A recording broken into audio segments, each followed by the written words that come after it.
Bad and doubtful dates. ये हमारे paper का तकरीबन 10 नंबर का हिस्सा है। अब से कुछ अटेम्प्ट्स पहले तक इसमें से डायरेक्ट सेपरेट क्वेश्चन आता था, अब इसमें से डायरेक्ट सेपरेट क्वेश्चन नहीं आ रहा। लास्ट 2 और 3 अटेम्प्ट्स में इसमें से 10 नंबर, 12 नंबर, 15 नंबर का सवाल नहीं आ रहा। पहले क्यों आता था और अब क्यों नहीं आ रहा? पहले जिस तरह से आप कोर्स की ग्रेड्स को डिवाइड किया गया था तो इस चैप्टर में से 10 नंबर सेपरेटली लिए जा सकते थे। अब जो आपके कोर्स की तकसीम है ना, उसमें इस चैप्टर के सेपरेट क्वेश्चन के चांसेस काफी कम हो गए हैं, क्योंकि इसको सेपरेट मार्क्स एलोकेट नहीं किए गए। पहले जिस ग्रेड में 30 से 40 नंबर होते थे उस ग्रेड में था, अब जिस ग्रेड में ये है उस ग्रेड में इससे ज्यादा इंपॉर्टेंट चैप्टर्स हैं।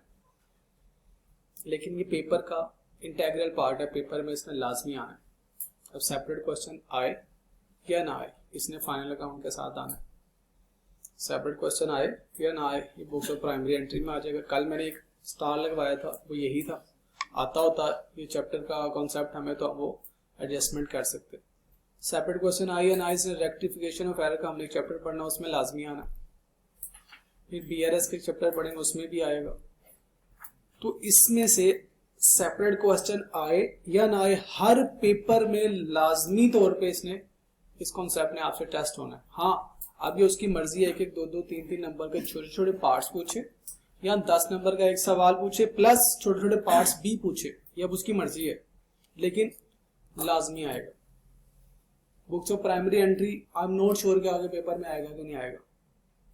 समटाइम नहीं भी आता तो 10, 12, 15 नंबर के लिए आता, लेकिन उसके पेपर में आने के चांसेस ज्यादा होते हैं, क्योंकि जिस ग्रेड में वो है उस ग्रेड में उसके साथ सिर्फ एक चैप्टर और है जिसको अकाउंटिंग इक्वेशन कहते हैं, या अकाउंटिंग इक्वेशन या ये दोनों भी दे सकता है। तो आमतौर पे ऐसा ही करता है, बुक्स ऑफ प्राइमरी एंट्री तो देता ही है, साथ में अकाउंटिंग इक्वेशन भी दे देता है 5-6 नंबर के लिए। तो कंपैरेटिवली, यानी मैं फिर यही कह रहा हूँ, बुक्स ऑफ प्राइमरी एंट्री आना चाहिए ग्रेड के लिहाज से, आता भी है, मोस्ट फ्रीक्वेंटली आता है, लेकिन ये चैप्टर लास्ट में अगर पेपर का हिस्सा होगा। कभी भी इंट्रोडक्शन टू अकाउंटिंग का पेपर नहीं हुआ जिसमें बैड डेट का कॉन्सेप्ट ना टेस्ट हुआ। हाँ, बच्चों को ये लगता है पास पेपर देख के यार सेपरेट सवाल नहीं आया तो इसका मतलब है पेपर में नहीं आना। कोई बात नहीं, सेपरेट सवाल नहीं आया तो दूसरे चैप्टर्स के साथ इसको मर्ज करके देता। तो लिहाजा अगर वो मर्ज करके देता है, 5 से 10 नंबर उसने पेपर में रखे हुए हैं, सामने 15 से 20 पे भी चला जाता है, तो हमें आना चाहिए कि आना चाहिए। आसान कॉन्सेप्ट है, अकाउंटिंग सारी ही आसान है अगर आप उसको समझ जाए। नहीं समझेंगे तो कोई भी चैप्टर आसान नहीं है। तो ये तो सिर्फ अकल वाले लोगों के लिए। अगर आप इसको तवज्जो से समझेंगे, जहाँ पे सवाल है फौरन पूछेंगे, अपने प्रॉब्लम को रिजॉल्व करेंगे, तो this is very good chapter two secure around 8 to 10 marks in the paper. Very good chapter है, इजी चैप्टर है। बैड डेट्स, मैंने अंडरलाइन किया डेट्स को। अब मैंने आपको इसकी इंपॉर्टेंस बता दी ताकि हमें पता होना कि हम एग्जाम के लिए इसको तैयार करें। हमने रियल लाइफ के लिए भी सीखना है, इसको एग्जाम में भी टारगेट करना है। डेट्स क्या होते हैं जी? कर्जा। क्या होता है जी कर्जा?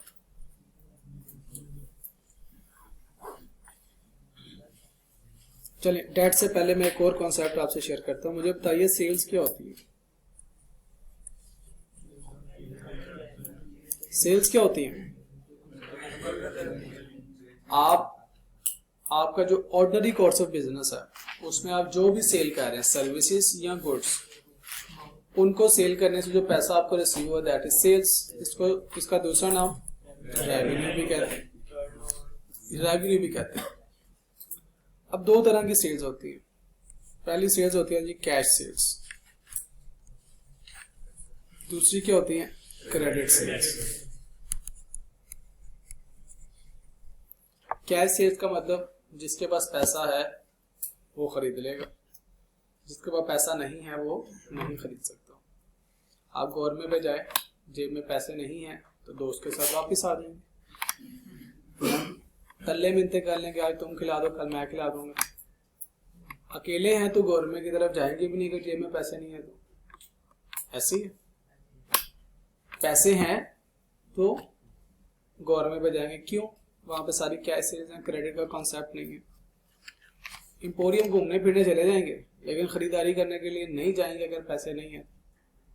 पैसे हैं तो वहां पे खरीदारी कर सकेंगे, क्योंकि पूरे इंपोरियम में जितनी भी सेल्स हो रही हैं वो सारी क्या है? Cash sales.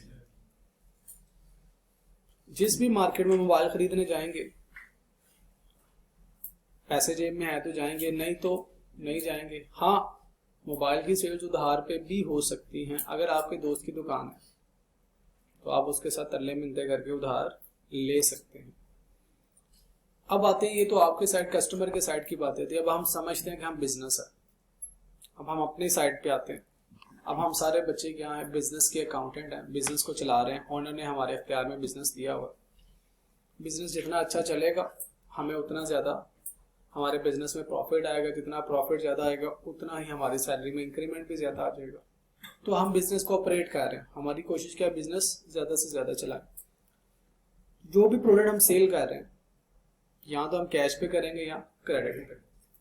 तो क्रेडिट पे सेल्स, फॉर एग्जांपल मैं अपनी बिजनेस की बात करता हूँ। आपका पेंट का बिजनेस है, आप ब्राइटो पेंट वाले हैं, आप निपॉन पेंट वाले हैं, आईसीआई पेंट वाले हैं, आप उसके अकाउंटेंट हैं। अब आपको ये कहा जाता है कि सेल ज़्यादा करें। आप जाते हैं, कई दुकानों पर जाते हैं, कहते हैं पेंट लें, वो कहते हैं जी नहीं पैसे नहीं यार, आखिर बिक जाएगा तो पैसे दे देंगे। आप वापस आ जाते हैं, कैश सेल्स नहीं हो रही। क्यों? दुकानदार के पास पैसे नहीं है और वो एक्सपेक्ट करता है कि मुझे उधार पे बेचो, जब बिक जाएगा आपका पैसा आपको दे दूंगा, अपना प्रॉफिट अपने पास रख लूंगा। तो कैश पे नहीं सेल हो रही तो आप वापस आ जाते हैं।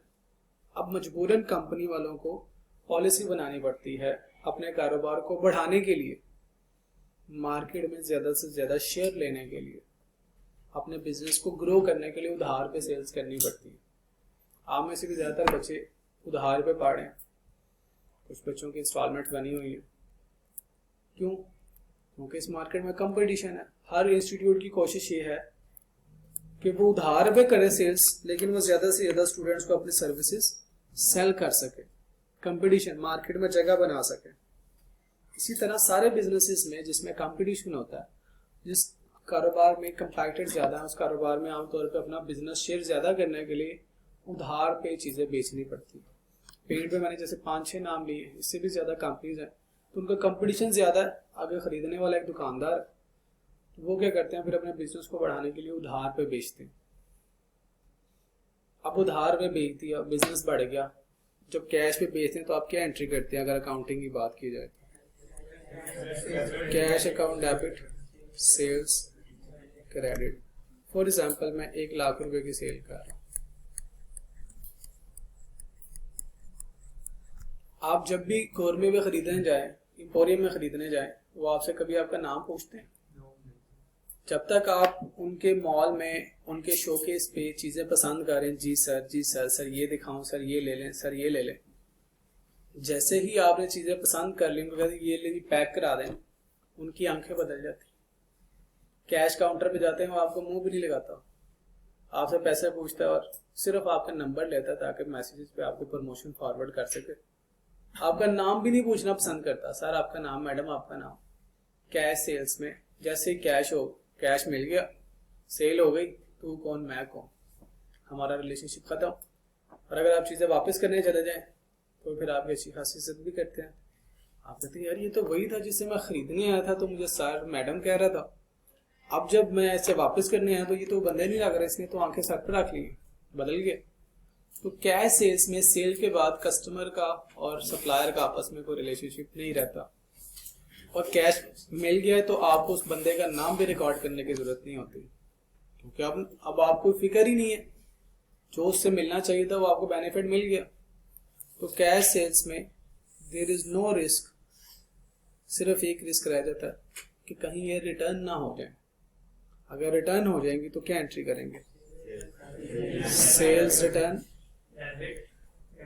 एंड उनको कैश वापस देना पड़ेगा। से मैं कहता हूँ इसमें से 10,000 रुपए की रिटर्न होगा तो 10,000 रुपये उनको वापस देना पड़ जाएगा। इसके अलावा कैश सेल्स से रिलेटेड फ्यूचर की कोई ट्रांजैक्शंस नहीं होती, सिर्फ 2 ट्रांजैक्शंस होती।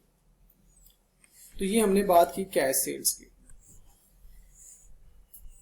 अगर हम क्रेडिट सेल्स की बात करें, उधार की सेल्स की, कारोबार बढ़ाने के लिए, क्योंकि कस्टमर के पास पैसे नहीं है, आप चाहते हैं मार्केट का शेयर आपको मिले, आप चाहते हैं कि आपकी सेल्स ज़्यादा से ज़्यादा हो, आप चाहते हैं कि आपका प्रॉफिट ज़्यादा से ज़्यादा हो, तो कैश उसके पास नहीं है, तो आपके पास भी तो चीज़ें गोदाम में पड़ी हुई है ना। तो साइकोलॉजी क्या है, हमारे पास जो प्रोडक्शन पड़ी हुई है बिक नहीं रही, हम इसको किसी दुकान वाले के पास रखवा देते हैं, उधार पे भेज देते हैं, तो पैसे तो मिल ही जाएंगे, ले ही लेंगे, वो बेचेगा तो उससे लेते रहेंगे पैसे, मेरे पास भी तो पड़ी हुई है। तो मार्केट शेयर बढ़ गया, रेवेन्यू बढ़ गया, रेवेन्यू बढ़ा तो प्रॉफिट भी बढ़ जाता है। तो आमतौर पर अपने बिजनेस को बढ़ाने के लिए क्रेडिट सेल्स की जाती है ऐसी मार्केट में जिसमें कंपटीशन हो। जिसमें कंपटीशन नहीं है वहाँ पे कोई क्रेडिट सेल्स नहीं है, वहाँ पे हमेशा कैश सेल्स होती है। तो क्रेडिट सेल्स कहाँ पे होती है? कंपटीशन में होती है। तो क्रेडिट सेल्स जब करते हैं क्या एंट्री करेंगे आप पर? डेटर्स अकाउंट से 150,000 डेबिट एंड सेल्स क्रेडिट 150,000 कर दी सेल्स, ये काउंटिंग भी रिकॉर्ड कर ली। अब पैसे लेने का टाइम आया, फोन करेंगे, हाँ जी अलियान साहब पैसे, मैं कल मिलता हूँ। फिर दोबारा फोन किया, यार मैं बिजी था। ऐसा जादू है उधार, जो लेता है गायब भी हो जाता है, मिलता ही नहीं है। तो जब उधार पे सेल की गई, ये सेल्स की ट्रांजैक्शंस होगी, क्या ये रिटर्न हो सकती है? तो सेल्स रिटर्न की ट्रांजैक्शन भी तो हो सकती है। क्या ट्रांजैक्शन करेंगे? सेल्स रिटर्न अकाउंट डेबिट से मैं कहता हूँ 10,000 रुपए की रिटर्न हो गई एंड डेटर जिनसे बैलेंस लेना था, पैसा लेना था, उनका पैसा कम हो जाएगा 10,000 क्रेडिट। ये इसकी काउंटिंग हो गई। क्या इसके अलावा भी कोई ट्रांजैक्शन हो सकती है? हो सकती है। वो आपको पेमेंट कर सकते हैं। फॉर एग्जाम्पल पेमेंट करती है उन्होंने, पेमेंट रिसीव्ड, आपने पेमेंट रिसीव कर ली, पे नहीं की, पेमेंट रिसीव्ड, आपको कैश मिल गया या चेक मिल गया। फॉर एग्जाम्पल मैं कहता हूँ 40,000 रुपीज आपको कैश में मिल गया। क्या एंट्री करेंगे? Cash account debit and debtor account credit 40,000, ये आपने कैश रसीद की एंट्री कर। लेकिन अभी भी उससे कुछ पैसे लेने हैं। 1.5 लाख रुपए की सेल्स की थी, 10,000 रुपए की चीजें वापस आ गई, एक 40 रह गया, 40,000 रुपए उसने क्या किया, अभी भी 1 लाख रुपए रह गए। अब मिन्ते, तरले, इंतजार, फॉलो अप, फोन कॉल्स, वो जो अकाउंट रिसीवेबल डिपार्टमेंट है जिसने सारे कस्टमर्स के अकाउंट बनाए हुए, अब वो फॉलो अप कर रहा होता। तो अब रिस्क क्या है? इसके बाद क्या होगा? वो जो 1 लाख रुपए रहता है, डेटर का जो बैलेंस रहता है, डेटर्स बैलेंस 100,000 जो अभी भी रहता है, क्या करें इसका? नहीं मिले पैसे अभी तक। तो इन सब पैसे लेने के लिए हमें डिस्काउंट अलाउ करना पड़ता, discount allowed for early payment. पैसा जिसके पास है उसी का है, कैश जिसके पास पैसा उसी का है। जब तक आपके पैसे यानी आपका रिसीवेबल, उनके पास आपके पैसे तो नहीं है ना, आपके तो रिसीवेबल है, रिसीव हो सकते हैं, रिसीवेबल का ही मतलब है। डेटर्स के इनसे पैसे हमें मिल सकते हैं, मिलेंगे नहीं पता अभी। तो हम उनसे जल्द से जल्द पैसे लेने के लिए क्या कहते हैं? कहते हैं यार 1 लाख रुपए देना है, जाओ आपको 5% डिस्काउंट दिया, 1 हफ्ते के अंदर अंदर पेमेंट कर दो।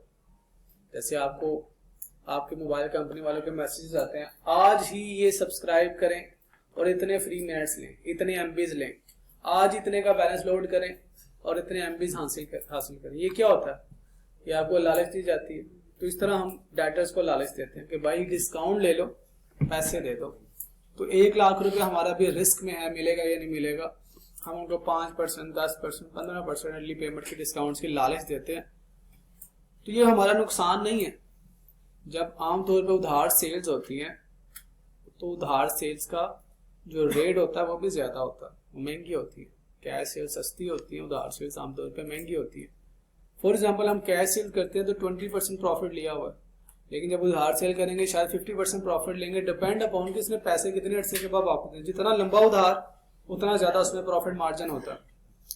फॉर एग्जाम्पल हमने इससे 50% प्रॉफिट लिया हुआ, तो इसमें से उसने 50,000 रुपये हमारा सेटल कर दिया, 1 लाख रहता है। तो अब मैं उसको अर्ली पेमेंट के डिस्काउंट की लालच क्या दूंगा? 5% छोड़ा पे कर दे, 10% छोड़ा पे कर दे।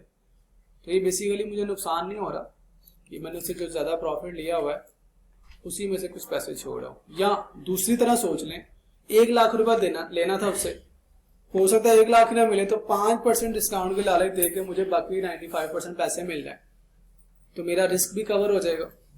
मैं इंतजार करता रहा हूँ, हो सकता है सारी ना मिले, इससे पहले कि मेरे पैसे निकले और बंदा ही अल्लाह को प्यारा हो जाए, इस दुनिया से निकल जाए, तो मैंने अपने पैसे जल्द से जल्द रिकवर करने के लिए उनको अर्ली पेमेंट डिस्काउंट्स देने, डिस्काउंट अलाउ।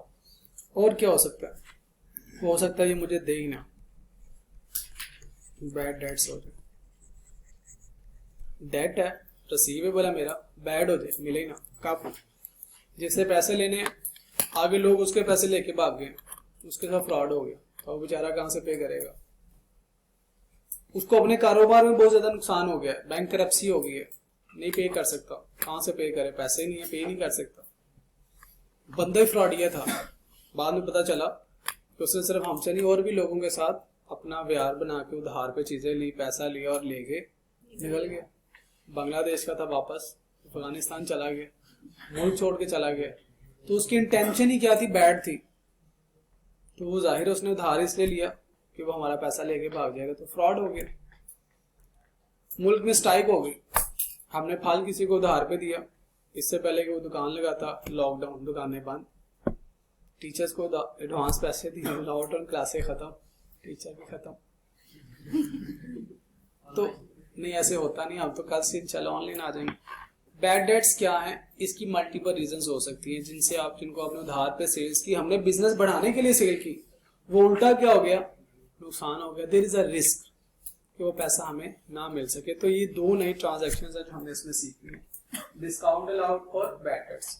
ये मैं सिखाता हूँ अभी आपको। इससे पहले थोड़ा सा कॉन्सेप्ट देख लीजिए। कॉन्सेप्ट ऑफ बैड डेट्स क्या है? बिजनेस उधार पे सेल्स क्यों करता है? रेवेन्यू इंक्रीज करने के लिए, मार्केट शेयर इंक्रीज करने के लिए, कंपैटिटर से compete करने के लिए। हमारी प्रोडक्ट्स बड़ी होगी तो बिकेगी भी। Thank you. If the sales are made on credit, there is always a chance that customer will fail लिखना चाहना चाहिए जी, fail लिखने जी इसको, fail into financial difficulty and नहीं, fall सही लिखा, fall into financial difficulty and would be unable to पे ना कर सके। तो ये मैंने जो आपको समझाया यहाँ पे लिखा हुआ, जी सेल्स 2 तरह की होती है, cash and credit. Cash cell की ट्रांजैक्शन, और इसमें बैड डेट्स का कॉन्सेप्ट ही नहीं, मैक्सिमम इसके बाद रिटर्न हो सकती है। क्रेडिट सेल्स करेंगे तो डेटर्स टू सेल्स, और क्रेडिट सेल्स की कॉस्ट, नुकसान क्या है? उधार पे बेचने के क्या नुकसान हो सकते हैं? बैड डेट हो सकते हैं, उधार आपको वापस ही नहीं मिला, ऐसा जादू है जिसने लिया वो गायब भी हो गया, नजर ही नहीं आ रहा। डिस्काउंट अलाउड, उनसे जल्दी पैसे रिकवर करने के लिए हमें डिस्काउंट देना पड़ सकता है, जो हमारे लिए क्या हो जाएगा? एक्सपेंस बन जाएगा। Provision for bad dates and provision for discount allowed, ये एस्टिमेटेड होते हैं। ये भी समझाता हूँ ये क्या है। तो ये हमारे उधार पे बेचने के नुकसान क्या है? Bad debt and discount allowed, actual और एस्टिमेटेड। एक्चुअल और एस्टिमेटेड समझाता हूँ जी अभी आप, ये समझ आ गई जी?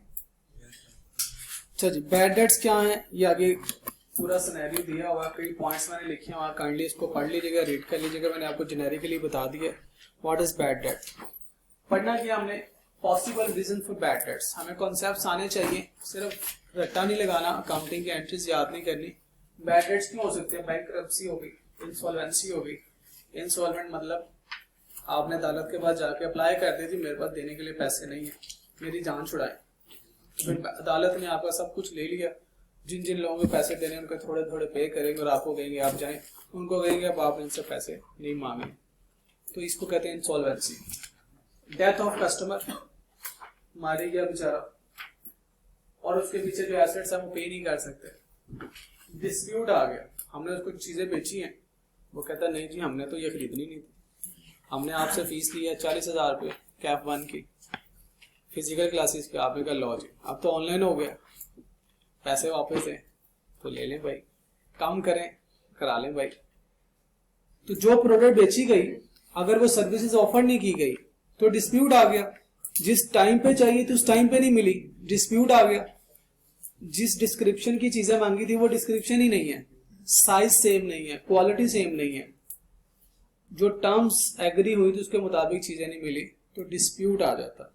अगर डिस्प्यूट आ गया तो मामला अदालत में जाएगा, पता नहीं कब पैसे, पाकिस्तान में तो अदालत में जाने के वो पैसे नहीं मिलते, केस लड़ते लड़ते वकील को उतने पैसे दे देते हैं जितने शायद लेने नहीं थे। डिसऑनेस्टी ऑफ द कस्टमर, उसकी इंटेंशन ही खराब थी, उसने पढ़ के भाग जाना था। बैरियर लगने के बाद, खत्म होने के बाद क्लास में आते थे और लेट आते थे और जल्दी चले जाते थे, पकड़े नहीं जाते थे। इंटेंशन ही ऐसी थी कि क्लास में आ जाओ लेकिन पैसे ना देने पड़े, फ्रॉड की इंटेंशन थी। इसी तरह कस्टमर भी उधार लेने की कोशिश करते हैं, ले लिया तो बस अब गायब।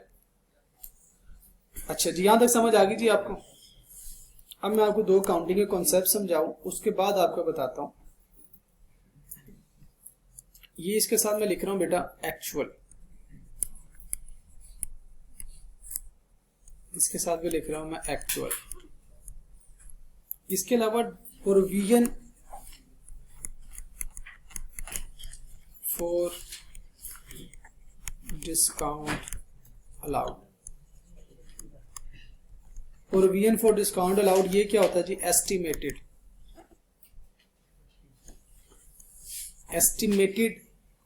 Discount allowed. हो सकता है कि हमें जो हमने उधार पे सेल की है इसकी वजह से इतने डिस्काउंट देने पड़े, आमतौर पे देने पड़ते हैं। प्रोविजन का मतलब अभी समझाता हूं आपको जी। फिर एक और लिखवा रहा हूं, प्रोविजन फॉर बैड डेट्स। इनके साथ भी मैं लिख रहा हूं क्या है? एस्टिमेटेड।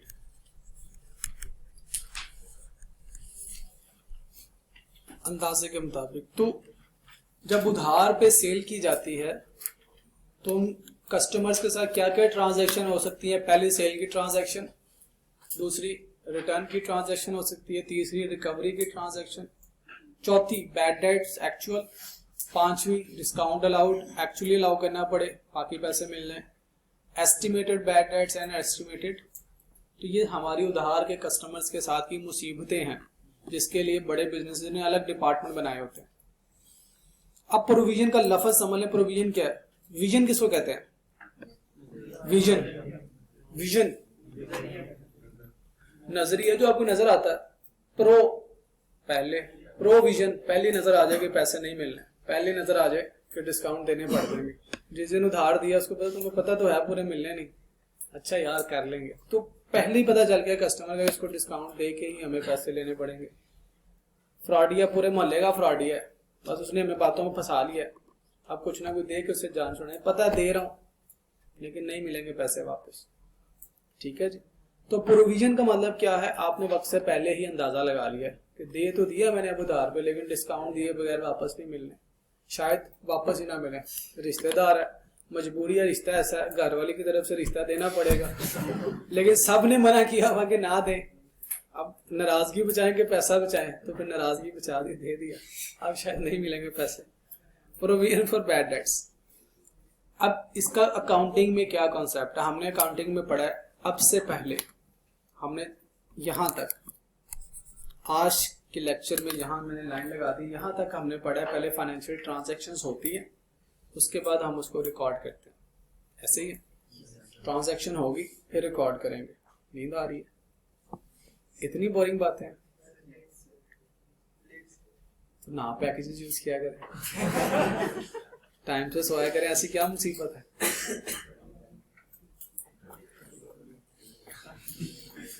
हमने आपको बुलाया भी तो लेट है ना, 11:30 बजे बुलाया हुआ है। अच्छा जी, यहां तक हमने बेटा बैड डेट्स तक जितनी भी ट्रांजैक्शंस है, दीज आर एक्चुअल ट्रांजैक्शन। पहले फाइनेंशियल ट्रांजैक्शंस होंगी, उसके बाद हम उसकी अकाउंटिंग करेंगे, यही पढ़ा हुआ ना हमने। इसके बाद जो दोनों ट्रांजैक्शंस है वो तो अभी हुई नहीं, वो कब होंगी? शायद फ्यूचर में डिस्काउंट देना पड़े, प्रोविजन अंदाजा लगाया ना, एस्टिमेटेड। अभी ट्रांजैक्शन हुई नहीं तो आपने रिकॉर्ड कर लिया। ये भी ऐसी ट्रांजैक्शन है जो भी ट्रांजैक्शन हुई नहीं लेकिन आप रिकॉर्ड करने जा रहे हैं, तो ये हमारी एक्सेप्शन आ गई काउंटिंग की। इससे पहले जितनी भी ट्रांजैक्शन से पहले पैसा कहीं पे इस्तेमाल होगा, कहीं से पैसा आएगा, कहीं पे जाएगा, फिर रिकॉर्ड होगा। इन दोनों केसेस में ना पैसा आ रहा है ना जा रहा है, तो ये दोनों केसेस क्या हैं? वक्त से पहले आप अकाउंटिंग कर रहे हैं। इसका मकसद अब आपको बताता हूं। अकाउंटिंग करने के ना 2 प्रिंसिपल्स हैं, बेसिक प्रिंसिपल्स ऑफ अकाउंटिंग। अभी हमने कुछ और भी पढ़ने हैं, इस चैप्टर में 2 आ गए तो इसलिए पढ़ा रहा हूं। पहला क्या है, मैचिंग प्रिंसिपल, और दूसरा है जी प्रूडेंस।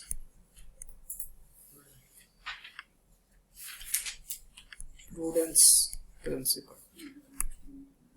जैसे सीए के स्टूडेंट के लिए बेसिक प्रिंसिपल क्या है, आपको क्लास पढ़नी पड़ेगी, घर जाके होमवर्क करना पड़ेगा, अपने टेस्ट को तैयार करके देना पड़ेगा, अपने सेल्फ रिविजन प्लान करनी पड़ेगी, टीचर की बात माननी पड़ेगी। ये 4-5 बातें हैं जो बच्चे इन बातों पे अमल करेंगे तो वो पास है।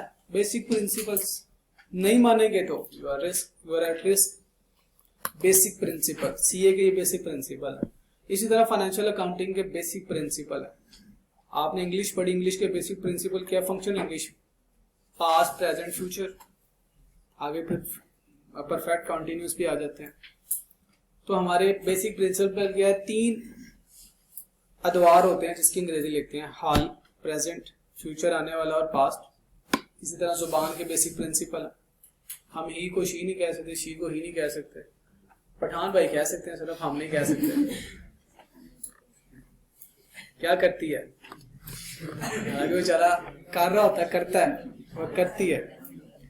तो वो अपनी पख्तून लैंग्वेज को यानी पश्तो को जब उर्दू में बोलने की कोशिश करते हैं तो कुछ ना कुछ एलिमेंट रह जाता है, तो अनकॉन्शियसली बोलते हैं। ये मैचिंग और प्रूडेंस ये क्या है, ये इस सब्जेक्ट के बेसिक प्रिंसिपल हैं। मैचिंग का मतलब क्या है, लड़कियां तो बड़े अच्छे से समझ जाएंगी मैचिंग क्या होती है। लड़कों को भी कुछ को पता चल जाता है, कुछ को नहीं पता चलता मैचिंग क्या है। फाइनेंशियल स्टेटमेंट की मैचिंग देखिए बेटा, रेवेन्यू, अदर इनकम्स, इनकी मैचिंग होनी चाहिए एक्सपेंसेस के साथ। एक्सपेंसेस कौन से हैं, कुछ परचेज से रिलेटेड होते हैं, कुछ ऑपरेटिंग एक्सपेंसेस होते हैं। इनकी आपस में क्या होनी चाहिए, मैचिंग होनी चाहिए। फॉर एग्जाम्पल 2020 का रेवेन्यू, 2020 की अदर इनकम, 2020 के परचेजेस, 2020 के ऑपरेटिंग एक्सपेंसेस, इन दोनों की मैचिंग करेंगे, यानी इसमें से ये माइनस करेंगे तो आपके पास क्या आ जाएगा, प्रॉफिट 2020 का। तो ये है मैचिंग अकाउंटिंग की। इन एक्सपेंसेस को इन इनकम्स के साथ मैच करें। ये जो स्टेटमेंट ऑफ कॉम्प्रिहेंसिव इनकम बनाते हैं वो क्या होती है, ऊपर लिखा था फॉर द ईयर 2020, 2020 का रेवेन्यू, 2020 के अदर इनकम्स, और 2020 के सारे एक्सपेंसेस जब ये माइनस करेंगे तो 2020 का क्या आएगा, प्रॉफिट। को कहते हैं मैचिंग प्रिंसिपल। तो जिस साल में उधार पे सेल की है उस साल के जो बैड डेट्स हैं वो भी कब रिकॉर्ड होने चाहिए, उसी साल में। सेल यहाँ पे की रेवेन्यू में आ गया, लेकिन बैड डेट हो गए तो वो एक्सपेंस में आएंगे। जिस साल की सेल्स है उसको मैच करने के लिए बैड डेट्स को आपको ऑपरेटिंग एक्सपेंसेस में रिकॉर्ड करना होता है। तो दिस इज मैचिंग। जिस साल में सेल हुई उससे रिलेटेड एक्सपेंसेस भी उसी साल में रिकॉर्ड होना चाहिए। This is matching principal. तो हमने पूरी अकाउंटिंग में यही सीखना है।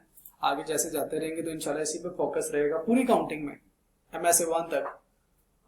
मैचिंग प्रिंसिपल, जब भी हम अकाउंटिंग का कोई स्टैंडर्ड पढ़ेंगे उसके बैक एंड पे जो उसकी रूह होगी, जो उसका प्राइम कॉन्सेप्ट होगा, जो बेसिक प्रिंसिपल होगा उस कानून का, वो क्या होगा, मैचिंग। कि एक्सपेंस कब रिकॉर्ड होना चाहिए, जब उससे मुतल्लिका अदर इनकम या रेवेन्यू रिकॉर्ड हुआ। जिस पीरियड में रिकॉर्ड हुआ उसी पीरियड में वो रिकॉर्ड करेंगे तो उस पीरियड का प्रॉफिट आएगा। तो ये प्रॉफिट किसका, 2020 का। मिस मैचिंग कब होती है, आपने रेवेन्यू इस साल में रिकॉर्ड कर लिया, उधार पे चीजें बेच दी, बैड डेट्स कब हुए, अगले सालों में, एक्सपेंस इसी साल में, इसकी इनकम इसी साल में रिकॉर्ड होगी, एक्सपेंस रिकॉर्ड हो रहा है अगले साल में। तो जब मैं इस रेवेन्यू को इन एक्सपेंसेस से मैच करूंगा तो ये जो प्रॉफिट आएगा ये मेरा ठीक नहीं होगा, ये 2020 का प्रॉफिट ही नहीं है सही वाला। बैड डेट्स तो आगे चले गए, डिस्काउंट अलाउ जो किया था वो तो अगले साल में किया। तो अकाउंटिंग कहती है ऐसे नहीं करना आपने मैचिंग प्रिंसिपल के तहत बैड डेट्स को उसी पीरियड में रिकॉर्ड करना है जिस पीरियड में आपने उधार पे सेल की थी, तब उस पीरियड का सही प्रॉफिट आएगा। अगर रेवेन्यू किसी और पीरियड में है, उससे मुतल्लिका बैड डेट्स या डिस्काउंट अलाउड किसी और पीरियड में है, तो मैचिंग ही नहीं है, क्योंकि पीरियड डिफरेंट हो गया। आज आप नीले रंग की शर्ट पहन ले, नीचे पीले रंग का पजामा पहन ले, लड़कों के लिए तो फैशन है, लेकिन लड़कियां तो जूते से लेके मेकअप तक हर चीज फैशन में। मैचिंग करती है ना मैचिंग, तो फिर ही समझा जाता है कि अच्छी लग रही है जब मैचिंग सही हो तो अब लड़के भी मैंने देखा है मैचिंग करते हैं, मैंने जूतों से लेके अपर तक देखा है मैचिंग, बल्कि अब तो ग्लासेस की मैचिंग होना शुरू हो गई। पता नहीं लड़कों को क्या कॉम्प्लेक्स हो गया। हमारे पास, मेरे पास अभी भी, मैं सच्ची बात करूं, 2 जीन्स की पैंटें हैं, एक ब्लू और एक ब्लैक है, बस उसके ऊपर जो पहनते हैं अब फैशन हो जाता है। हाँ सॉरी, लेकिन अब तो अजीब व गरीब किस्म के कलर की पैंटें आ गई। हमने तो बचपन से सुना 2 पैंटें होती हैं जिनकी, नीली और अब ब्लू में इतने ज्यादा शेड्स हैं। क्यों आसिफ साहब, जाके अलमारी में देखे 1.5 लगा होगा नीली, हर दफा जाके शॉपिंग करी, ईद की शॉपिंग करके लाके जब घर वालों को दिखाते हैं फिर नीली ले आए, पैंट अभी इतनी बड़ी है। तो एक लेने से भी काम चल जाता है। अच्छा बहरहाल, मैचिंग का कंसेप्ट समझ आया। मैचिंग की बात क्या है, जिस साल में आपने रेवेन्यू या अदर इनकम रिकॉर्ड की है, जिस साल में स्टेटमेंट ऑफ कॉम्प्रिहेंसिव इनकम में, उन दोनों से मुतल्लिका जो एक्सपेंसेस है वो भी उसी साल में रिकॉर्ड करेंगे, तब जाकर उस साल का प्रॉफिट आएगा। तो रिकॉर्ड उसी साल में करना चाहिए। This is matching. इसीलिए जब हमने उधार पे सेल्स किए तो बैड डेट्स कब रिकॉर्ड करने हैं, अगर तो इसी साल में एक्चुअल हो गए। हमने ऊपर 2 तरह के बैड डेट्स रिकॉर्ड किए। एक्चुअल, आपने इसी साल में उधार पे सेल की, इसी साल में आपने उनसे पैसे भी वापस ले लिए, उनको डिस्काउंट भी दे दिया, तो एक्चुअल ट्रांजैक्शन हो गई, तो इसी साल रिकॉर्ड भी हो गया, मैचिंग भी हो गई। प्रॉब्लम कहां पे आएगा, आपने फॉर एग्जांपल दिसंबर में उधार पे सेल की, जब आपने उधार पे सेल की तब आपने देखा उसने दाढ़ी रखी हुई है, टोपी पहनी हुई है, यकीन है कि पैसे वापस मिल जाएंगे हाई साहब से। जैसे न्यू ईयर पार्टी पे आप गए, आप वो पहले डाउन में जाके फायरवर्क देख रहे हैं, तो आपने देखा यार बंदा तो वही लग रहा है, टोपी कहाँ है इसकी, इसने ट्रिमिंग भी करा ली है। आपने जाके उससे सलाम दुआ की, वो पहले घबरा जाएगा, उससे ज्यादा आप घबराएंगे कि जब लेने आया था मेरे से उधार पे चीजें तो इसका हुलिया कुछ और था और यहाँ पे हुलिया कुछ और है। इट मीन समथिंग इज, दाल में कुछ काला है। अब दिसंबर में आपने उधार पे सेल्स की है, अब आपको यकीन कब हुआ 31 दिसंबर को अकाउंटेंट साहब ने एंट्री कर ले जिससे पैसे आप नहीं मिलते, और उसके बाद यकीनन बंदा भी नहीं मिलेगा। तो अब जनवरी में जाके आपको एक्सपेक्टेशन डेवलप होगी, अगले दिन अकाउंटेंट ने बताएंगे मार के पैसे समझे। वहां पे मुझे एक दोस्त मिला, उसने बताया इसने तो मेरे भी खाए, तुमने क्यों उधार पे दे दिए, मर गए पैसे।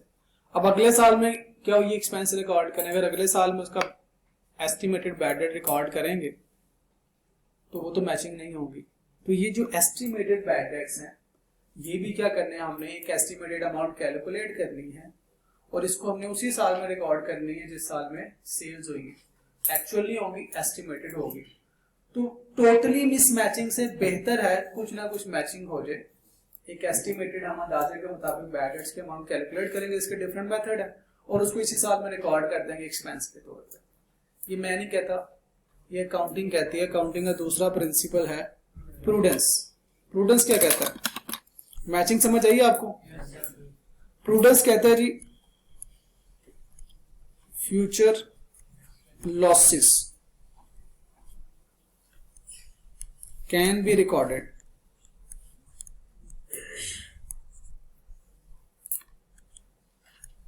इन करंट ईयर।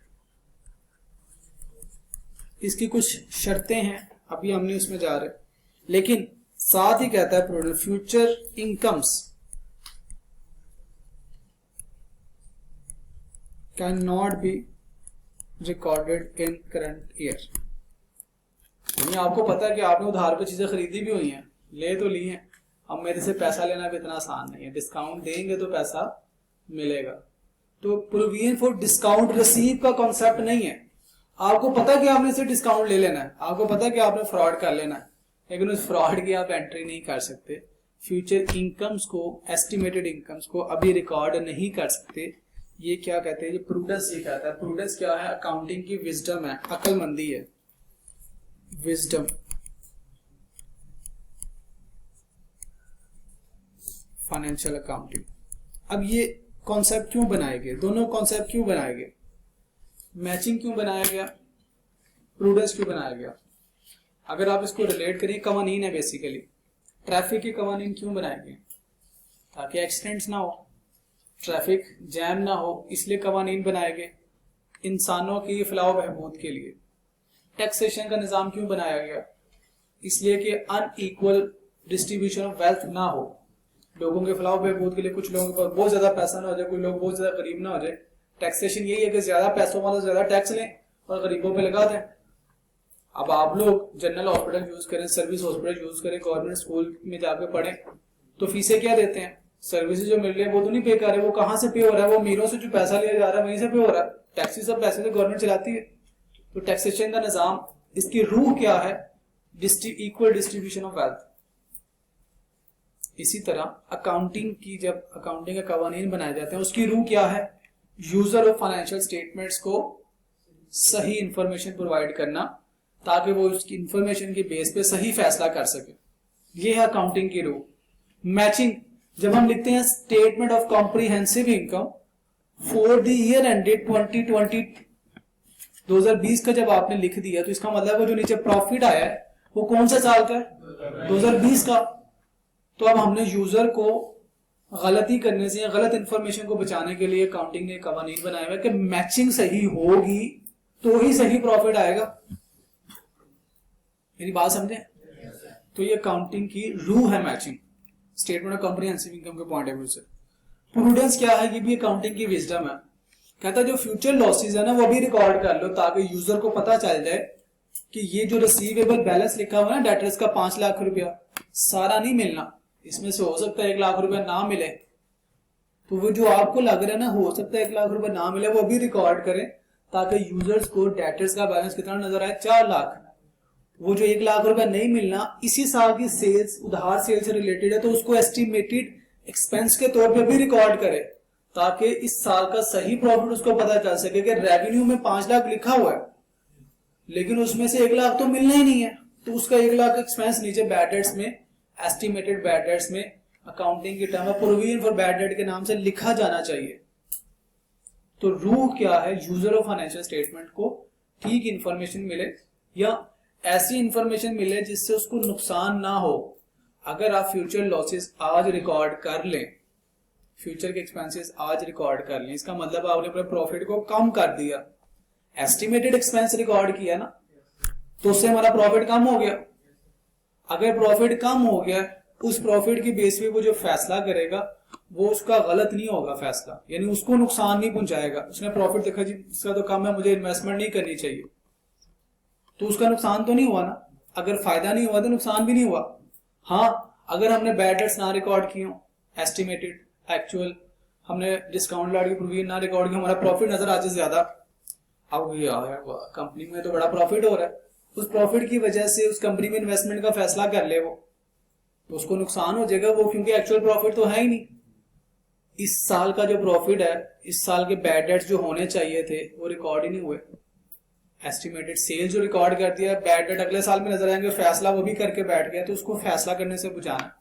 बैंक आपके प्रॉफिट को देके आपको कर्जा देने बैठ जाए, तो आपका प्रॉफिट अगर कम लिखा हुआ है तो उसका फैसला उसके लिए नुकसानदेह नहीं साबित होगा। प्रॉफिट ज्यादा लिखा गया है तो फिर वो उसकी बेस पे फैसला उसके लिए नुकसानदेह हो सकता है।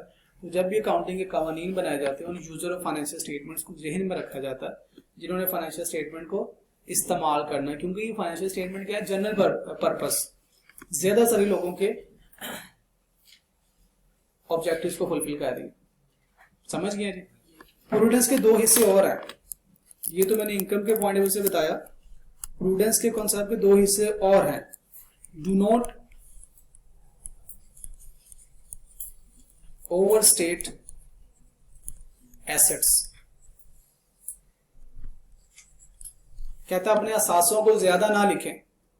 हाँ, तो इसका मतलब क्या? कम लिख सकते हो। ज्यादा लिखेंगे तो उस इंफॉर्मेशन की बेस पे जो फैसला लेगा उसका नुकसान हो सकता है। कम लिखोगे तो जो फैसला लेगा उसका नुकसान तो नहीं होगा ना। अगर फायदा नहीं हुआ तो नुकसान से तो बच गया।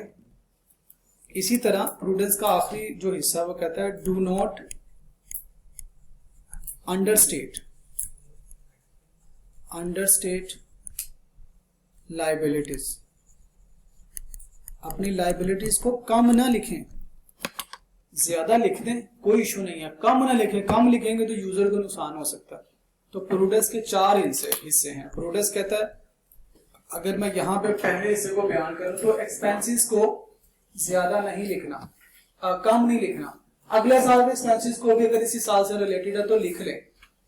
कहता है इनकम्स को ज्यादा नहीं लिखना, अगले साल की इनकम है तो कतन ना लिखें। पता है आपको डिस्काउंट मिल जाना तो लिखने की जरूरत नहीं है, मिलेगा तो तब लिख लेना। हाँ पता है कि आपको डिस्काउंट देना पड़ेगा, पता है आपके बैड डेट हो सकते हैं, तो अभी रिकॉर्ड करें, क्योंकि आपको भी पता है ये प्रूडेंस है, अकाउंटिंग की विजडम है, हमने इन बेसिस के ऊपर अकाउंटिंग करनी होती है। और इन दोनों विजडम्स की वजह से, दोनों बेसिक प्रिंसिपल की वजह से हम जो फ्यूचर में डिस्काउंट अलाउ करने जा रहे होंगे, फ्यूचर में जो बैड डेट्स होने जा रहे होंगे, क्योंकि क्रेडिट सेल्स हमने इस साल में की है, इनसे मुतलका जो फ्यूचर में डिस्काउंट अलाउड, इनसे मुतलका जो फ्यूचर के बैड डेट्स है उसकी हम कैलकुलेशन करेंगे, एस्टिमेटेड अमाउंट कैलकुलेट करेंगे और उसको इसी साल में एक्सपेंस के तौर पे रिकॉर्ड करेंगे। तो आज हमने दो ऐसी ट्रांजैक्शन सीखनी है, बल्कि आधी से ज्यादा कॉन्सेप्ट तो सीख लिए, provision for discount allowed and provision for bad dates, जो इस साल की उधार की सेल से रिलेटेड है लेकिन एक्चुअली तो फ्यूचर में होंगे। हम उसकी एक एस्टिमेटेड अमाउंट कैलकुलेट करेंगे और उसको अभी रिकॉर्ड करेंगे। समझ आ गई जी? कॉन्सेप्ट समझ आ गया? बैड डेट आसान है, डिस्काउंट अलाउड आसान है। Provision for bad debt, provision for discount allowed बच्चे रट्टा लगा लेते हैं, लेकिन हमें हमारे विजडम का पता होना चाहिए हम ऐसा क्यों कर रहे हैं। प्रूडेंस की वजह से कर रहे हैं, हम क्यों कर रहे हैं, हम मैचिंग की वजह से कर रहे हैं, ताकि हमारा सही प्रॉफिट नजर आए, हमारे एसेट्स ज्यादा ना नजर आए, हमारी लायबिलिटीज कम ना नजर आए। अब देखिए प्रोविजन फॉर बैड डेट, आपने 5 लाख रुपए की उधार सेल्स की है, जरा गौर से समझिएगा इसको। 5 लाख रुपए की जब आपने उधार सेल कर दी, अब आपको पता है कि इसमें से अंदाजा है आमतौर पे हम इस मार्केट में 10% लोग पैसे नहीं पे करते। यहाँ पिछले सालों में भी हमें 10% लोगों ने नहीं पे किया, बैड डेट हो जाते हैं। तो 5 लाख का 10% हमें अंदाजा तो है ना, 5 लाख का 10% लेंगे 50,000 provision for bad debt. Pass experience की बेस पे पता चल जाता है, कंट्री की ओवरऑल जो मॉरल वैल्यूज है उसकी वजह से पता चल जाता है, कंट्री में जो मुश्किल हालात चल रहे हैं उसकी वजह से पता चल जाता है, कई इंडिकेटर्स होते हैं, मार्केट प्रैक्टिसेस होती हैं। तो 50,000 का हमें आज अंदाजा हो गया है, तो हमने उसका bad debt, provision for bad debt कब रिकॉर्ड करना है अभी। तो दोनों इफेक्ट कर दिए, एक तो हमने वो 50,000 का एस्टिमेटेड बैड डेट का एक्सपेंसेस में रिकॉर्ड किया, हमारी इनकम कम हो गई, एक काम। दूसरा काम क्या करना है, बैड डेट जो 5 लाख के हमने करंट एसेट्स में लिखने थे, उसमें से भी ये 50,000 रुपए कम करके 4.5 लाख रुपए दिखाएंगे कि हमारी एक्सपेक्टेशन ये है फ्यूचर में हमें ये पैसे मिलेंगे। 5 लाख नहीं मिलने, जितने फ्यूचर में मिलेंगे वही करंट एसेट है ना। करंट एसेट क्या है, फ्यूचर इकोनॉमिक बेनिफिट्स। तो 5 लाख नहीं मिलना, अंदाजा है 50,000 हमारा बैड डेट हो गया, तो मिलेंगे कितने, 4.5 लाख। तो वो 4.5 लाख की बैलेंस शीट में करंट एसेट की अमाउंट आप लिख देंगे। तो हमारे एसेट्स भी क्या हो गए, अंडरस्टेट हो गए, ओवरस्टेट नहीं हुए। तो मैं इसको ब्रीफली कंसाइज करता हूं। प्रोविजन फॉर बैड डेट का कॉन्सेप्ट क्या है, एक्सपेंसेस को अंडरस्टेट ना करें और इनकम्स को ओवरस्टेट ना करें। दूसरा हिस्सा, एसेट्स को कम ना लिखें और ज्यादा ना लिखें और लायबिलिटीज को कम ना लिखें। ऐसी ये चारों बातें क्यों हैं, ताकि हमारे यूजर ऑफ फाइनेंशियल स्टेटमेंट्स को रेलिवेंट इंफॉर्मेशन, बेहतर इंफॉर्मेशन मिल पाए, ताकि उसकी बेस के ऊपर जो फैसला करें वो भी उनको नुकसान से बचा सके। तो ये है जिसके बैक एंड पे कॉन्सेप्ट। जिन बच्चों को समझ आ गया वेरी गुड, जिन बच्चों को नहीं समझ आई, क्योंकि कई बच्चों को तो रट्टा लगाने के सर सारी बातें छोड़े, ये बताए करना क्या है, काम की बात पे आए। तब आते हैं जी काम की बात पे, काम की बात पे आते हैं जी। ले जी 1 लाख रुपए आपने लेना था लोगों से, उधार की चीजें बेची हुई हैं आपने, 1 लाख लेना था। मैं इनके साथ थोड़ी सी डेट्स बना देता हूं ताकि हमें समझ आ जाए। फॉर एग्जाम्पल 01/01/2020 को आपने उधार की सेल की, से आपने 10 फरवरी 2020 को कुछ चीजें वापस आ गई, से 31 मार्च 2020 को कुछ पेमेंट्स भी मिल गई। ठीक है जी, 1 लाख आपने जनवरी में जो सेल की थी उसकी बात कर रहा हूं। अब आप आते हैं जी फॉर एग्जाम्पल 30/6/2020 पे आ गए। आपको पता चला आपने किसी कस्टमर को ऑप्शन दी कि भाईजान हमसे डिस्काउंट ले लें, हमारे पैसे दे दें, अर्ली पेमेंट का डिस्काउंट। तो आपको डिस्काउंट अलाउ करना पड़ा, डिस्काउंट अलाउड एक्सपेंस होता है जी आपका। फॉर एग्जांपल मैं कहता हूँ 5000 का डिस्काउंट देना पड़ गया, डिस्काउंट अलाउड डेबिट, और डेटर अकाउंट क्या हो जाएगा,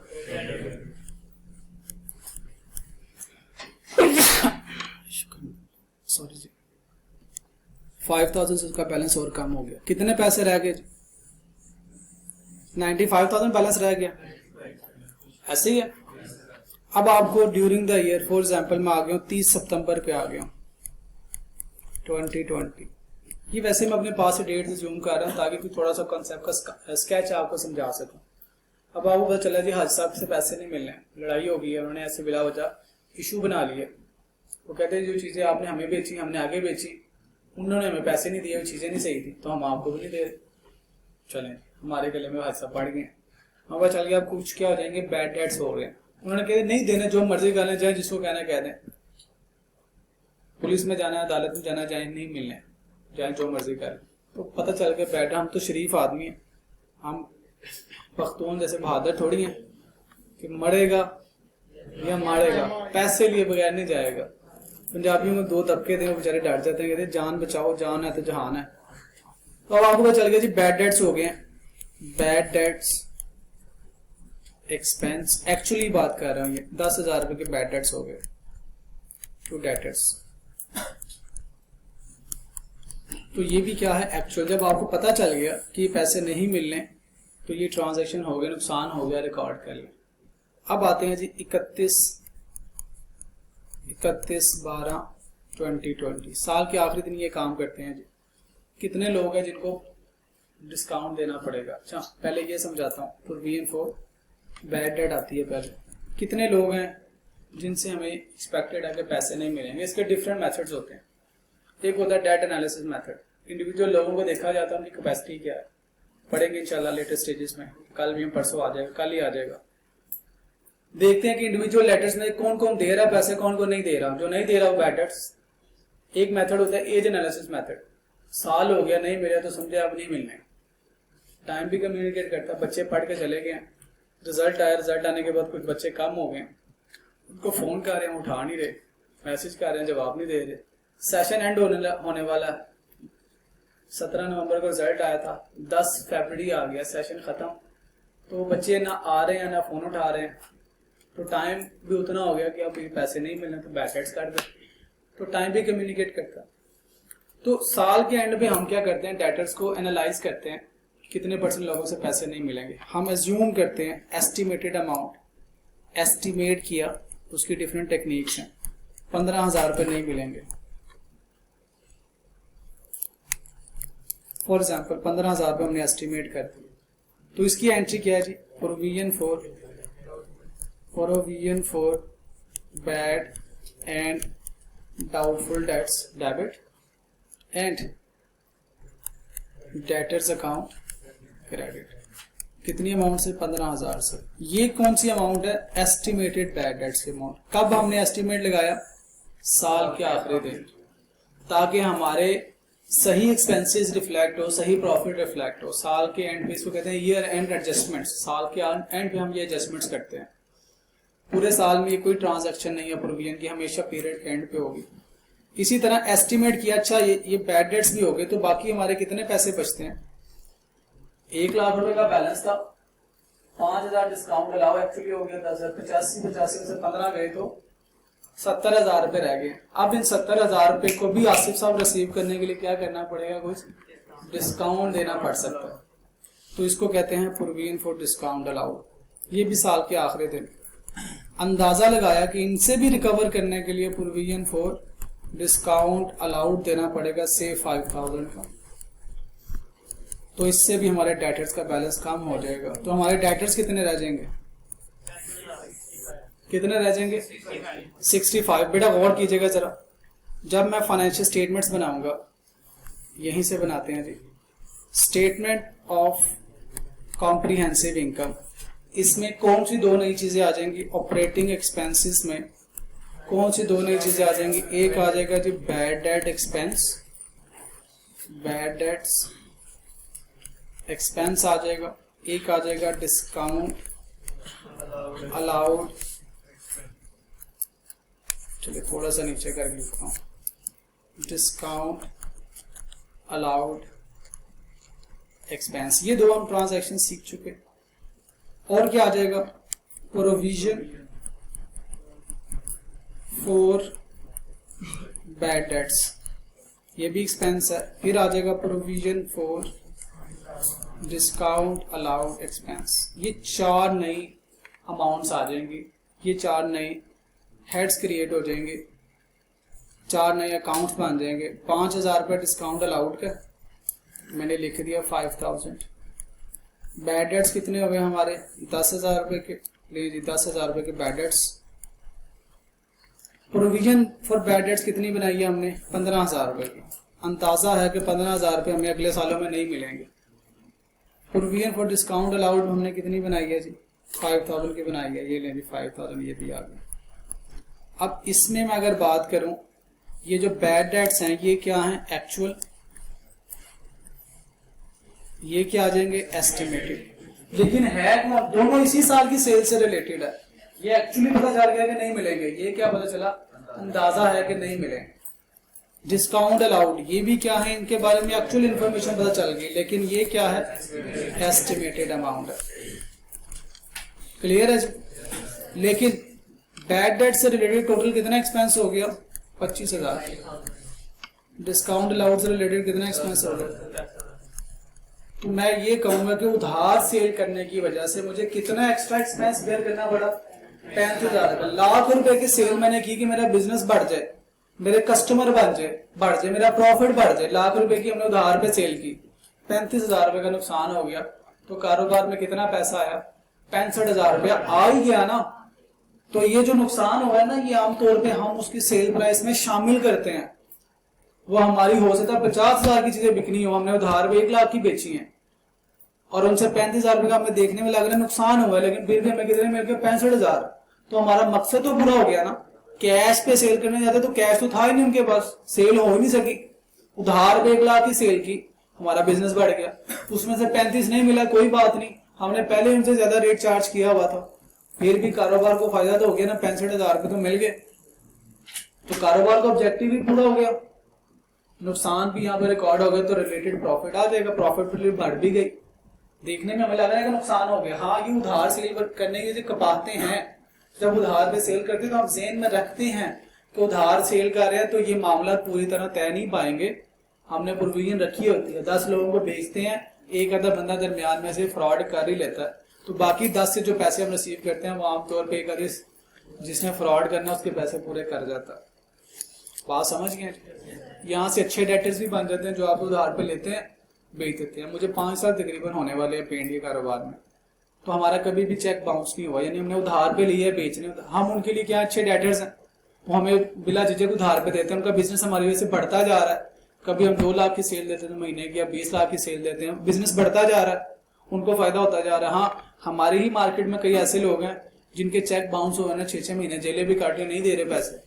तो उस पूरी मार्केट में ज्यादातर लोग उधार पैसा वापस देते जा रहे हैं, कंपनी को फायदा होता जा रहा है। एक आधा बंदा दरमियान में नहीं दे सका, उन्होंने इस चीज की प्रोविजन रखी होती है, लेकिन ओवरऑल कंपनी को उधार बेचने की वजह से उनका जो मकसद था वो तो पूरा हो गया। अब आपको मैंने ब्रॉडर सेंस में ये कॉन्सेप्ट समझाया ताकि हम रट्टे ना लगाएं, तुक्के ना लगाएं, सिर्फ एंट्रीज को याद ना करें, कॉन्सेप्ट से रिलेट कर पाएं कि एक्चुअली मार्केट में होता क्या है, उधार का कॉन्सेप्ट क्या है। दूसरी तरफ ये तो अभी statement comprehensive income, statement of financial position में क्या फर्क आएगा, उसमें करंट एसेट्स में आप लोग लिखते हैं डेटर्स, ठीक है। ये दोनों ट्रांजैक्शन जो एक्चुअल है, बैड डेट्स और डिस्काउंट अलाउड, इसकी तो actually during the year entry पास हो चुकी, डेटर्स कम हो चुके, लेकिन ये जो 2 एस्टिमेट्स की कब नहीं है, साल के आखिरी दिन, इसकी तो कोई ट्रांजैक्शन नहीं हुई, इसकी तो कोई एंट्री नहीं हुई, इसकी सिर्फ ईयर एंड में एडजस्टमेंट होगी। तो फॉर एग्जाम्पल साल के एंड में मेरे डेटर्स का बैलेंस कितना था, 1 लाख के डेटर्स थे, ये भी एंट्री कर दी हुई है, ये भी कर दी हुई है। 85,000 के मेरे डेटर्स बनते थे, 85,000 के मेरे डेटर्स का बैलेंस था, इसमें से बैड डेट एक्चुअली भी माइनस हो चुके हैं, डिस्काउंट अलाउड भी एक्चुअली माइनस हो चुका हुआ है। मैं लिख देता हूं आपको समझाने के लिए, after bad debt expense and discount allowed expense, ये दोनों चीजों के बाद का बैलेंस है 85,000 रुपए, क्योंकि वो दोनों ट्रांजैक्शन तो ड्यूरिंग द ईयर होगी, बंदा पैसे लेके भाग गया, डिस्काउंट अलाउ करके अर्ली पेमेंट ले ली, तो बाकी जो दो हैं तो साल के एंड के एडजस्टमेंट्स हैं, तो इसमें से फिर माइनस करेंगे प्रोविजन फॉर बैड डेट्स। कितना अंदाजे के मुताबिक, यहाँ पे लग रहा है कि 85,000 लोगों से रिसीव करने हैं, लेकिन हमारी प्रोविजन कितनी है, इसमें से 15,000 तो हमें मिलने ही नहीं है। हमारा अंदाजा के नहीं मिलने तो हम अपने एसेट्स को ओवरस्टेट तो नहीं कर सकते। करंट एसेट्स की डेफिनेशन क्या है, जिनसे फ्यूचर इकोनॉमिक बेनिफिट एक्सपेक्टेड हो। 85,000 लेने, इसमें से 15,000 तो मिलना ही नहीं है, तो मेरा करंट एसेट तो नहीं है, तो मैं इसमें से ये 15,000 रुपये माइनस करूंगा। बाकी कितने बच गए, 70,000। क्या ये सारे मुझे मिल जाएंगे? नहीं, ये 70,000 भी रिसीव करने के लिए मुझे भी कुछ डिस्काउंट अलाउ करने पड़ेंगे, तो उसकी भी प्रोविजन फॉर डिस्काउंट अलाउड वो भी इसमें से माइनस करूंगा 5,000। हाँ, अब जो मेरा बैलेंस आया है 65,000, ये मेरे करंट एसेट्स हैं। देखिए मैंने अपने डेटर्स को ओवरस्टेट नहीं किया, कम लिख लिया। ये मुझे कौन कह रहा है, प्रूडेंस कह रही है। प्रूडेंस का कॉन्सेप्ट कहता है एसेट्स को ज्यादा ना लिखे, कम लिख ले, कोई बात नहीं।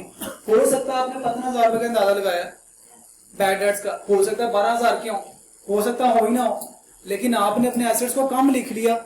यूजर ऑफ फाइनेंशियल स्टेटमेंट को इस इंफॉर्मेशन का नुकसान तो नहीं होगा ना। हमने हो सकता है डिस्काउंट यहाँ पे अंदाजे के मुताबिक 5,000 लिखे हैं, अंदाजा ठीक तो नहीं हो सकता, 100% ठीक तो नहीं हो सकता। हो सकता है हमें 7,000 देने पड़े डिस्काउंट, हो सकता है 2,000 डिस्काउंट देना पड़े इस पैसे को रिकवर करने के लिए, लेकिन हमारे यूजर को हमने कोशिश की है ऐसी इंफॉर्मेशन डिस्प्ले करें जिससे उसको नुकसान ना हो। कौन साहब समझ गए जी? जी बेटा पूछिए।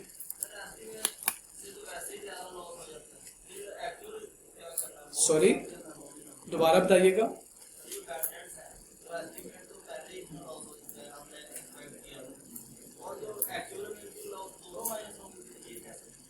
ऐसे ही 1 लाख के डेटर्स थे ना, एक्चुअल इसमें से ऑलरेडी बैड डेट्स माइनस हो चुके हैं ड्यूरिंग द ईयर। जो बंदा फ्रॉड करके चला गया आपने माइनस कर दिया, जिसको एक्चुअली डिस्काउंट दिया वो तो दोनों फाइनेंशियल ट्रांजैक्शंस हैं, पैसा लेना था अब नहीं आएगा, दोनों रिकॉर्ड हो गई।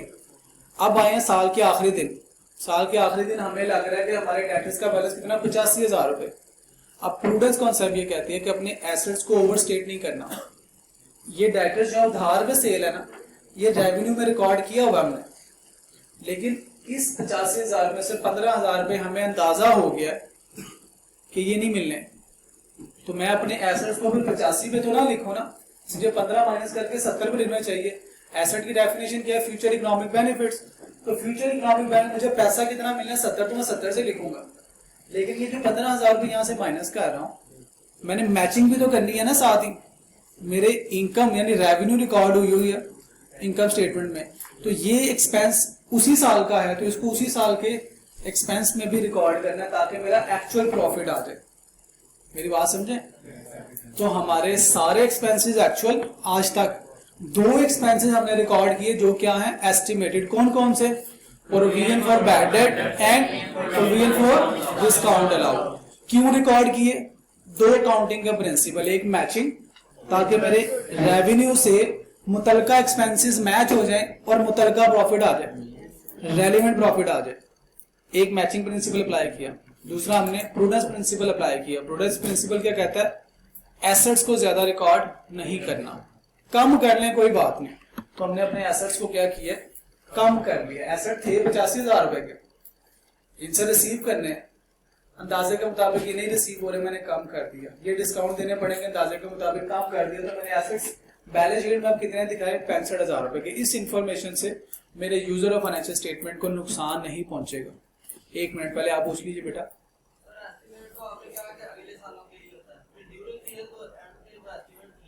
एंड आखिरी दिन लगा रहे हैं ना अंदाजा, साल के आखिरी दिन। अब अगले साल में जाके फिर इसकी एडजस्टमेंट करेंगे, वो सीखेंगे इंशाल्लाह। अभी तो चैप्टर शुरू हुआ है, अगले साल क्या करना है इसके साथ वो भी सीखेंगे इंशाल्लाह। बेटा मैं यही बात कर रहा हूँ, जो रेवेन्यू रिकॉर्ड किया कब किया, उधार सेल की, debtors debit sales credit. Sales कहां में रिकॉर्ड कर लिया, इसी साल के इनकम स्टेटमेंट में। एक्सपेंस कब होना है, बैड डेट फ्यूचर में। तो मेरा तो प्रॉफिट भी सही नहीं होगा, तो मैचिंग करने के लिए फ्यूचर एक्सपेंसेस को मैं अभी रिकॉर्ड कर रहा हूं क्योंकि उसकी सेल अभी रिकॉर्ड हो चुकी है। आप समझ गए? तो मैचिंग एंड प्रूडेंस दोनों इस कॉन्सेप्ट में कवर्ड है। अकाउंटिंग के जितने भी कवानीन बनेंगे इन दोनों चीजों को जहन में रख के बनेंगे। मैंने इसीलिए आपको ट्रैफिक के कवानीन की एग्जांपल दी, टैक्स के कवानीन की एग्जांपल दी। जो भी कवानीन दुनिया के लिए बनते हैं ना, वो उसके इस्तेमाल करने वालों को फायदा पहुंचाने के लिए बनते हैं। तो हमारी फाइनेंशियल स्टेटमेंट्स के यूजर्स कौन है? बैंक है, पब्लिक है, डेटर्स हैं, क्रेडिटर्स हैं। उनको नुकसान ना हो इस इंफॉर्मेशन से, इसलिए हम ये काम कर रहे हैं। जी बेटा आपका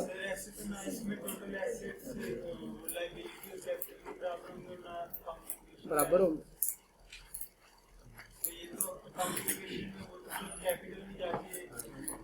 देखिए बेटा, इनका सवाल किया इस तरह हमारी अकाउंटिंग इक्वेशन बैलेंस नहीं होगी। आपने सर 15,000 में यहाँ से काम कर दिए, 5,000 यहाँ से काम कर दिए, तो एसेट लायबिलिटी के इक्वल नहीं होंगे।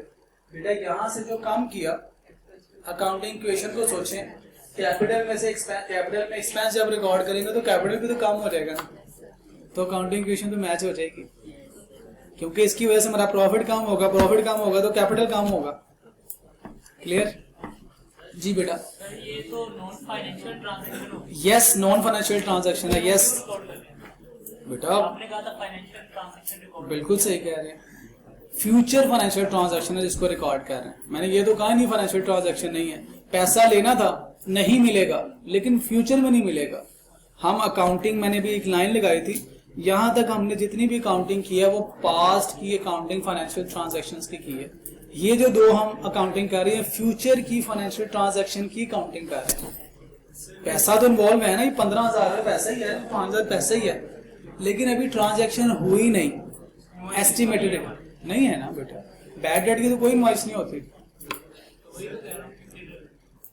एस्टिमेटेड रिकॉर्ड कर रहे हैं। इसकी वर्किंग होगी, सीखेंगे इंशाल्लाह। इसकी हम प्रॉपर वर्किंग करेंगे, वर्किंग करके वहां से जनरल एंट्री पास करेंगे। इसका लेजर बनेगा, जनरल एंट्री होगी, लेजर बनेगा, ट्रायल बैलेंस में भी अमाउंट आएगी, सिखाएंगे अभी।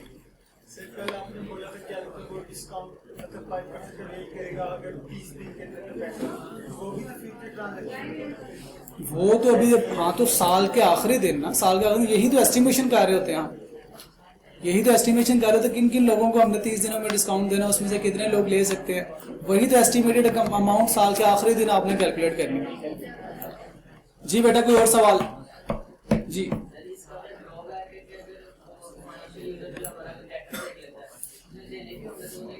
मतलब बेटा एक मिनट एक्सक्यूज मी, जरा सवाल सुनिए।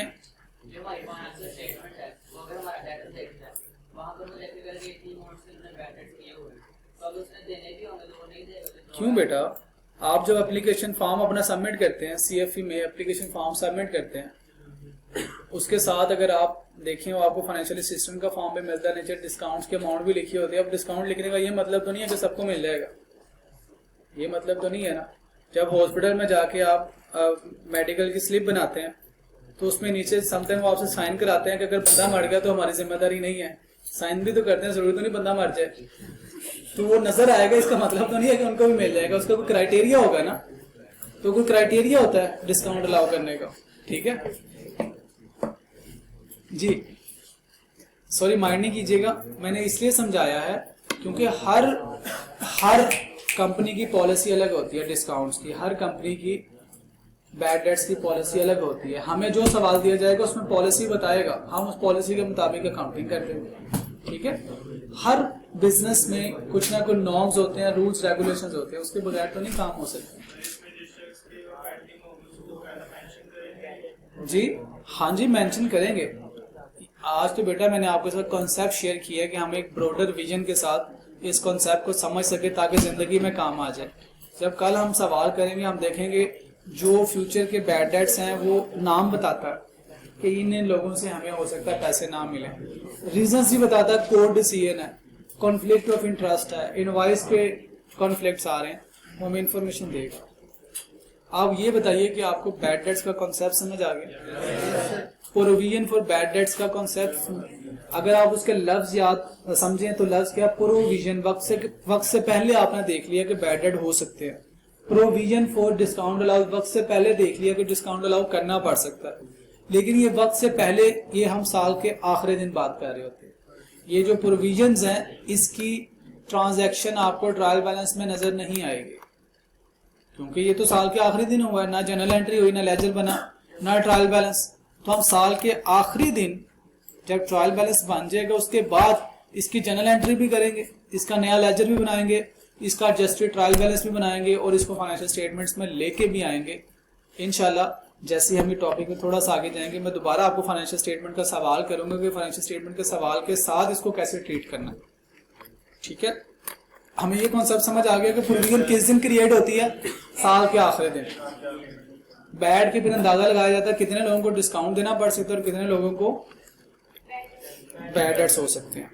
चले जी, अब आपका होमवर्क क्या है, आपने 1.4 पढ़ के आना है, यानी चैप्टर शुरू से पढ़े, 1.4 भी पढ़ लेंगे आप, 1.4.1 प्रोविजन फॉर डाउटफुल डेट्स ये भी आप पढ़ेंगे, तीनों पैराग्राफ्स। जो बच्चा पढ़ के आएगा नहीं समझ आएगी तो मेरे से पूछिएगा। मेरा जिंदगी का एक्सपीरियंस ये है कि क्लास में जो रिटेंशन होती है वो 30 to 40% होती है। बड़ा अच्छा बच्चा हो तो 40%, घर जाके पैदल हो जाते हैं कि सर ने पता नहीं क्या बताया था, क्लास में समझ आ गई, घर जाके भूल जाते हैं। जो बच्चा जाके अपने स्टडी नोट्स पढ़ता है, लेक्चर रिवाइज करता है, अपना होमवर्क करता है, उसकी वो 40% से रिटेंशन बढ़ के 70-75% पे चले जाती है। अभी 25% का गुंजाइश रहती है। मैं उस 25% की गुंजाइश को कैसे आपको सजेस्ट करूंगा कि आप पूरा कर सकें।